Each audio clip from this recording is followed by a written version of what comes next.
Hello guys, welcome back. कैसे आप सब दोस्तों? इस वक्त मेरे साथ मौजूद हैं अरुण। और अरुण मेरे बहुत अच्छे क्लाइंट हैं। अरुण का हमने वीज़ा अप्लाई किया था हंगरी के अंदर, गेस्ट सेल्फ एम्प्लॉयमेंट का वीज़ा, जिसके ऊपर अरुण की रिजेक्शन आ गई थी।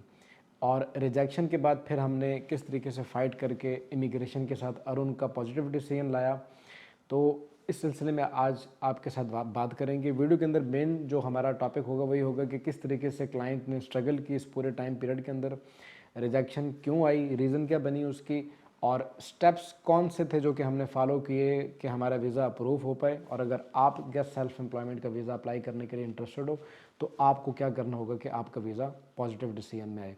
तो अरुण, कैसे हो आप? मैं सही हूँ। आप कैसे हो? Thank you so much. मैं भी बढ़िया हूँ। अरुण, सबसे पहले तो थैंक यू, आपने अपना इंपॉर्टेंट टाइम दिया हमें। अरुण भाई, सबसे पहले तो हमारे व्यूवर्स को ये बताएं कि आपका वीज़ा रिजेक्ट क्यों हुआ था। और रिजेक्ट भी चलो बाद में बात कर लेंगे, पहले ये बताओ कि जब रिजेक्शन आई थी तो आपकी फीलिंग कैसी थी उस वक्त? भाई, जब मेरा रिजेक्शन हुआ था ना, मेरे को बहुत ख़राब लग रहा था। मेरे को पता नहीं था कि मैं क्या करूँ, next step, what would be the next step. क्योंकि मैं इंडिया चले जाऊँ वापस, कि मैं हंगरी पे रह के स्टडी कंटिन्यू करूँ, क्योंकि वो ऑप्शन भी मेरे पास नहीं था। क्योंकि चेंज अचानक से नहीं कर सकते हम, क्योंकि फिर वो इमिग्रेशन भी कंफ्यूज हो जाएगा। पहले इसने सेल्फ पे गया, फिर अभी फिर स्टडी पे जा रहा है। सो वो भी बहुत कंफ्यूज था। फिर मेरे को समझ में नहीं है कि मैं क्या करूँ। फिर मैं आपसे कंसल्ट किया कि भाई क्या करना है। फिर आपने कुछ डॉक्यूमेंट पूछा, फिर आपने जो भी डॉक्यूमेंट बोला मैंने फिर अरेंज किया यूनिवर्सिटी जाके, जो भी चीज़ मुझे चाहिए था यूनिवर्सिटी से। और मेरा भी कुछ पर्सनल डॉक्यूमेंट जो मुझे टैक्स ऑफिस से हो गया या फिर अदर ऑफिस में बैंक स्टेटमेंट जो भी आपने बोला था, वो सारा फिर मैंने आपको जब दिया तो फिर द ग्रेस ऑफ गॉड सब सही आया, पॉजिटिव डिसीजन आया। Thank you. अच्छा अरुण, हमारे व्यूवर्स को ये भी इंटरेस्ट है कि वो पूछना चाहते हैं कि आपका वीज़ा रिजेक्ट हुआ क्यों था, इसकी वजह क्या बनी थी, मेन कॉज क्या थी वीज़ा रिजेक्ट होने की? एक्चुअली मेरा मेन वीज़ा रिजेक्ट होने का पीछे रीज़न था कि वो मुझे बोले थे कि आपका स्टडी कंप्लीट नहीं हुआ था, और आपका स्टडी कंप्लीट नहीं होके आप क्यों नेक्स्ट वीज़ा के लिए अप्लाई कर रहे हो। बट ऐसा हम देखा जाए तो मैं एक ही सेमेस्टर के लिए आया था, और मेरा पढ़ाई एक्चुअली कंप्लीट हो चुका था December 15 को ही। बट इमिग्रेशन ऑफिस मेरा प्रोफाइल सही से रिव्यू नहीं कर पाए या फिर ठीक से चेक नहीं कर पाए। बट नेक्स्ट टाइम हम जब री अपील किए थे तब हम अपना प्रॉपर सारा डॉक्यूमेंट शो किए थे, तो फिर उन्होंने कंसिडर करके हमको पॉजिटिव अप्रूवल दिया था। Thank you so much Arun.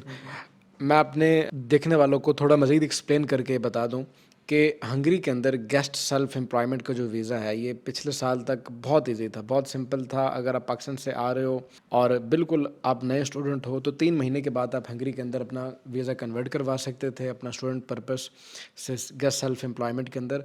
तो ऑलमोस्ट 80-90% बच्चे जो भी आते थे यही करवा लेते थे, क्योंकि यहाँ पे ऑफ कोर्स यूनिवर्सिटी की फ़ीसेस काफ़ी ज़्यादा होती हैं, तो जो कि बच्चे अफोर्ड नहीं कर पाते। तो इसलिए यहाँ आने के बाद सारे बच्चे अपने स्टूडेंट वीज़ास को गेस्ट सेल्फ एम्प्लॉयमेंट में कन्वर्ट करवा लेते थे। लेकिन रिसेंटली लास्ट ईयर दिसंबर से और स्पेशली जनवरी में जिन बच्चों के हमने केसेस डाले हैं या और भी वकीलों ने जो डाले हैं केसेस, तो उनमें से मोर देन 50% बच्चों के वीज़ाज रिजेक्ट हुए हैं। रिजेक्शन की मेन वजह यह बताई है इमिग्रेशन ने कि आप जब अपने कंट्री से आए हो तो आपने वहाँ पे एक अहद लिया है कि भाई हम जाएंगे हंगरी तो हम अपनी स्टडीज़ पूरी करेंगे। लेकिन आप यहाँ आने के बाद फ़ौरन से ही अपना वीज़ा चेंज करवा रहे हो सेल्फ एम्प्लॉयमेंट में। तो इमिग्रेशन आपके पर्पस को लेके कंफ्यूज है कि आपका मेन पर्पस है क्या हंगरी में रहने का, स्टडी पर्पस आपका या काम करना चाहते हो आप।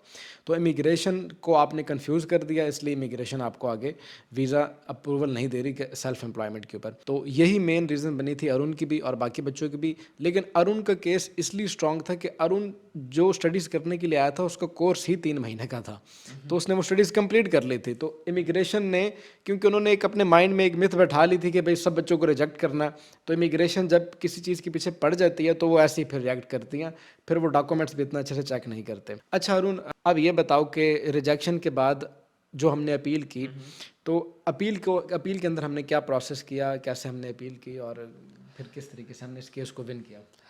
अपील का पीछे सबसे बड़ा हाथ है जीशान भाई का ही, क्योंकि मैं तो पूरा डिमोटिवेट हो गया था। मुझे लगा नहीं था भाई, क्योंकि ना उस टाइम पे मेरा ही नहीं, बहुत जन का रिफ्यूज़ल आ रहा था जिन्होंने भी अप्लाई किया था। मतलब मेरे दोस्त भी थे बहुत, कई सारे जन दूसरा लॉयर से भी कहीं से भी कराए थे, तो सबका रिफ्यूज़ल ही आ रहा था। तो मैं डर गया था कि क्या होगा। बट आपने बोला था डॉक्यूमेंट्स अरेंज करके दो। कुछ डॉक्यूमेंट्स है, जैसे कि मेरा पर्पस क्या था चेंज करने का, ऊपर से मेरा ग्रेजुएशन होने का full pledge certificate, passing certificate from the university. और फिर मेरा जो बिज़नेस क्या बोल बिजनेस प्लान, उसको भी आपने थोड़ा डेवलप करके डाला था, आपने बोला था। तो ये सारा कुछ डॉक्यूमेंट है जो जो मुझे पता है। तो मैंने आपको दिया था, फिर आपने फिर अपील किया था, फिर लॉयर ने कुछ सेक्शंस उस पर डाल के इम्प्लीमेंट करके इमिग्रेशन को भेजा था। इतना मुझे पता है भाई। जी बिल्कुल ऐसा ही है। बढ़िया। तो अपील करने के लिए हमने अरुण से फिर कुछ डॉक्यूमेंट्स मांगे थे। इसके डॉक्यूमेंट्स प्रॉपर तरीके से मैनेज करके इमिग्रेशन को बेहतरीन तरीके से एक्सप्लेन किया था कि हमारे क्लाइंट का मेन पर्पस जो था स्टडी था, और वो 3 महीने की स्टडीज़ के लिए ही आया था, जो कि उसने कंप्लीट कर दिया। तो अब उसको गेस्ट सेल्फ एम्प्लॉयमेंट का वीज़ा इशू किया जाए, और इसकी दोबारा रीचेकिंग हुई। फिर हमने इसका बिज़नेस प्लान भी ऑफ कोर्स अच्छी तरीके से मैनेज करके बनाया। तकरीबन 15-20 पेजेस का मैंने बिज़नेस प्लान इसका सबमिट किया। और भी काफ़ी सारे डॉक्यूमेंट्स थे जो कि यानी कि बैंक स्टेटमेंट्स, एकोमोडेशन के प्रूफ, सारे डॉक्यूमेंट्स प्रॉपर अच्छे तरीके से दोबारा मैनेज करके अपील के साथ सब कुछ सबमिट दोबारा कर दिया था।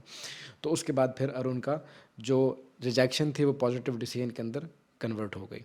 अब मैं अरुण से पूछूंगा कि अरुण क्या एडवाइस देना चाहता है, स्पेशली उन स्टूडेंट्स को या उन लोगों को जो अब नए आ रहे हैं और वो यहाँ आने के बाद अपने वीज़ा को कन्वर्ट करना चाहते हैं गेस्ट सेल्फ एम्प्लॉयमेंट के अंदर या किसी और वीज़ा के अंदर। तो अरुण, आप क्या एडवाइस देना चाहोगे जो नए स्टूडेंट्स आ रहे हैं? जो नया स्टूडेंट्स आ रहे हैं उनको तो मैं एक ही चीज़ बोलूँगा, अगर पढ़ाई के लिए आ रहा है तो वो अपना पहले से गोल बना के आए कि मुझे पढ़ना ही है। क्योंकि अभी ये इमिग्रेशन मतलब बहुत सख्त हो चुका है। आप भी अगर बीच में देखोगे तो ये बहुत ज़्यादा स्ट्रिक्ट हो गए। हालांकि स्टूडेंट वीज़ा भी रिजेक्शन हो जा रहा है अभी यहीं पे रिन्यूअल के लिए। सो मैं यही बोलूँगा कि अभी भी काम हो रहा है, ऐसा नहीं कि सेल्फ एम्प्लॉयमेंट का बंद हो गया, लेकिन पहले के मुताबिक इसका वीज़ा रेशियो बहुत कम कर दिया है इमिग्रेशन ऑफिस से। और मेरा केस तो बहुत ही क्रिटिकल था।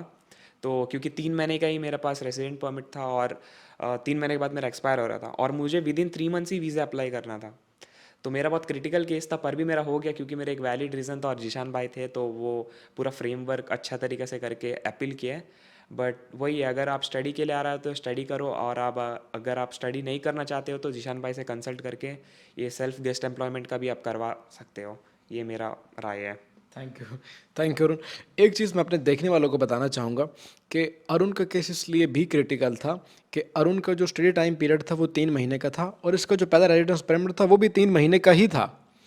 और आप तमाम दोस्त जो हंगरी में रहते हैं उनको पता होगा कि हंगरी के अंदर अगर आप कोई वीज़ा चेंज करवाना चाहते हो तो यहाँ आने के, हंगरी अराइव होने के 3 महीने के बाद आप वो एप्लीकेशन दे सकते हो। ऐसी बात है। और दूसरा, हंगरी के अंदर ये भी कानून है कि अगर आपने कोई वीज़ा अप्लाई करना है तो वो आप 45 डेज़ पहले अप्लाई कर सकते हो। तो यहाँ पे हम फंस गए, क्योंकि एक तो कार्ड 3 महीने का था और दूसरा 45 डेज़ पहले हम अप्लाई नहीं कर सकते, क्योंकि तब तक तो 3 महीने उसके पूरी नहीं हुई हंगरी में। तो उसका केस बहुत क्रिटिकल था। वो फिर हमें पता है कि किस तरीके से हमने वो गेम डाल के इमिग्रेशन के साथ और इसका केस हमने अप्लाई करवाया। और मुझे बहुत खुशी है कि अरुण इस वक्त पॉजिटिव डिसीजन के साथ बैठो। ये अरुण का पॉजिटिव डिसीजन है, जो कि इसका 1 साल का डिसीजन आया। और अरुण, अब फीलिंग कैसी है आपकी नए डिसीजन पॉजिटिव आने के बाद? भाई अभी तो मेरे को कुछ देरी तक प्रोसेस ही नहीं हो रहा था कि मेरा पॉजिटिव डिसीजन आया है, लेकिन by the grace of God सब सही गया है। तो अभी मैं यही चाह रहा हूँ कि यहाँ से मैं कैसा आगे बढ़ूँ, और यूरोप में हंगरी में कैसा और आगे बढ़ूँ। हंगरी पे ही नहीं, कोई भी और कंट्रीज़ भी है जहाँ मैं जॉब अप्लाई करूँ। अब यहाँ से मैं आगे बढ़ना चाहता हूँ, और ऐसा नहीं कि हंगरी में ही मैं रहना चाहता हूँ, या फिर मैं, मेरे को कहीं पे भी अच्छा अपॉर्चुनिटी अब यहाँ से मिले, मैं जस्ट वही आगे बढ़ना चाहता हूँ। यही मैं कहना चाहता हूँ लास्ट बेस्ट में। Of luck Arun.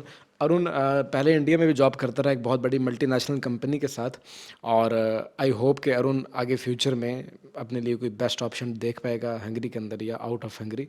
और इसके लिए इसको और भी किसी किस्म की हेल्प चाहिए होगी तो हम हेल्प करेंगे इसकी। आप तमाम देखने वालों को भी मैं ये बताना चाहूँगा कि अगर आप भी कोई केस अप्लाई कर रहे हो इमिग्रेशन के अंदर और आपको कोई समझ नहीं आ रही, या आप कहीं आगे स्टक हो गए हो, फंस गए इमिग्रेशन के डॉक्यूमेंटेशन के प्रोसेस के अंदर, और बिल्कुल आपको नहीं पता कि भैया अब अगला स्टेप क्या उठाना है, तो आप भी हमसे रब्ता कर सकते हैं। हमने जिस तरीके से अरुण की हेल्प किया उसी तरीके से हम आपकी भी हेल्प करेंगे, और आपको भी उसी तरीके से गाइड किया जाएगा। बाकी देखिए, इमिग्रेशन के हाथ में होता है जो भी चीज़ होती है, लेकिन हम कोशिश कर सकते हैं, और कोशिश करके जिस तरीके से हमने अरुण का रिजेक्शन जो आई थी नेगेटिव डिसीजन उसको पॉजिटिव में बदला, तो उसी तरीके से अगर आपकी भी हम हेल्प करेंगे तो आई होप कि आपके भी कोई अगर प्रॉब्लम होगी तो उसको भी हम सॉल्व कर पाएंगे। अरुण हमारे लिए स्पेशल क्लाइंट भी था, और उसकी मेन रीज़न ये है कि अरुण हमारे साथ उस वक्त से राब्ते में था जब वो हंगरी नहीं आया था। तो ये मैं अरुण की ज़बानी आपको बताना चाहूँगा कि अरुण हमारी मुलाकात कैसे हुई थी, ये भी आप बता दें।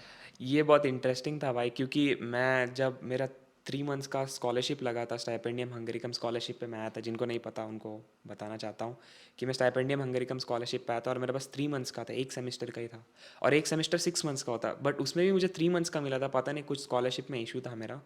तो फिर मैं इंडिया से आपको कांटेक्ट किया, हालांकि मैं बहुत जन को कांटेक्ट किया था कि सब मुझे बोल रहे थे कि अगर तुम यहाँ पे आओगे तो तुमको पूरा पढ़ना पड़ेगा, तो तुमको फ़ीस लेके आना पड़ेगा। मेरे पास उतने पैसे नहीं थे, तो मैं सोचा कि क्या करूं, और मैं यूनिवर्सिटी को कांटेक्ट किया तो वो बोल रहे हैं कि 3 महीने के आप पढ़ाई कंप्लीट कर लोगे तो हम आपको डिग्री भी दे देंगे। फिर मैं सोचा कि यूरोपियन डिग्री भी बहुत इंपॉर्टेंट है।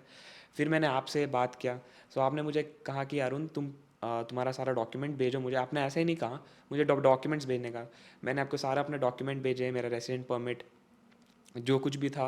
रेसिडेंट परमिट तो हालांकि यहाँ पे आने के बाद मैंने आपको भेजा, बट पहले जो डॉक्यूमेंट आपने पूछा था मैंने सबको आपको भेजा था। तो फिर इसके बाद में आप देख के बोले कि यार नहीं तुम्हारा प्रोफाइल सही है, सब कुछ सही है, तो तुम यहाँ पे आ सकते हो और तुम जो प्रोसेस करवाना चाहते हो हमसे वो होगा, पॉसिबल है। तो भाई यही चीज़ मैं कहना चाहूँगा कि अगर मैं कोई गलत इंसान के बात सुनता, क्योंकि मेरे को सब बोल ही रहे थे कि मत ही आओ तुम यहाँ पे, घर वाले भी बोल रहे थे आप कि मत आओ। आपने किसी और लॉयर से, किसी और बंदे से भी हाँ, कॉन्टेक्ट किया? इंडिया में एक बंदे थे, वो मतलब पता ही होगा, मतलब बहुत फेमस है, तो वो भी बोल रहे थे कि मत आओ नहीं होगा। और मेरे को बोल रहे कि जॉब सर्च वीज़ा भी नहीं मिलता है। तो मैं बोला कि मैं अभी क्या करूँ, मैं कंफ्यूज हो गया था कि अच्छा, करना क्या है। सबने आपको रोका सिवाय मेरे कि भाई आ जाओ, बाकी हाँ आपने बस, सबने आपको कहा कि मत जाओ? सब ने मुझे यही कहा था कि अभी जाओ मत क्योंकि वहाँ बहुत एक्सपेंसिव रहेगा। तो फिर मैं सोचा कि क्या करूँ, लेकिन यूरोप जाने का एक अभी से नहीं था, स्कॉलरशिप से ही नहीं था, लेकिन बहुत पहले बचपन से ही था कि बाहर जाना है, बाहर जाके पढ़ाई करना है और वहाँ पे काम करना है, ये था भाई। तो फिर वहाँ से मैंने जीशान भाई को मतलब इनसे कंसल्टेंसी लिया। फिर इन्होंने मुझे प्रॉपरली गाइड किया कि स्टेप 1 स्टेप 2 स्टेप 3 सही तरीक़े से गाइड करके मुझे अभी मैं यहाँ पे बैठा हूँ। तो ये चीज़ है। Thank you Arun.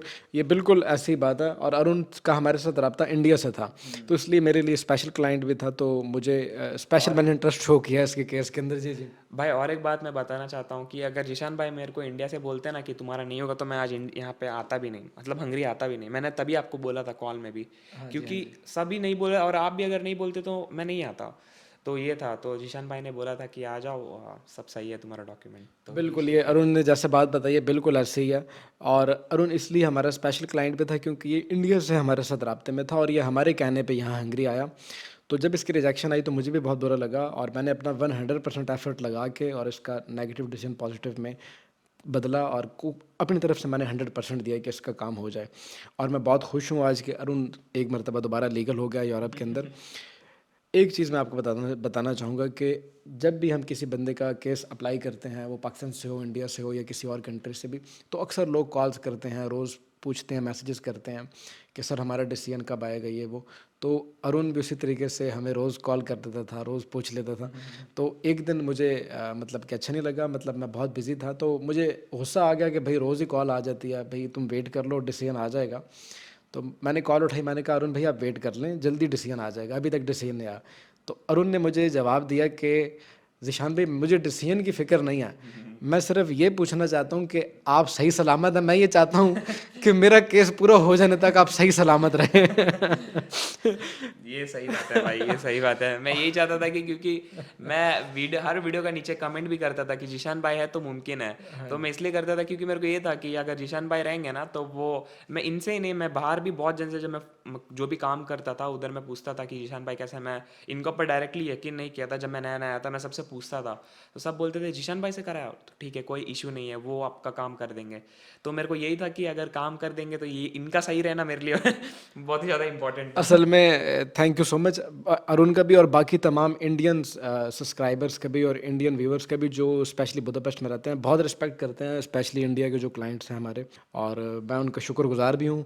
और अरुण कंग्रेचुलेशंस, आई थिंक हमने तमाम चीज़ें डिस्कस कर दी हैं वीडियो के अंदर।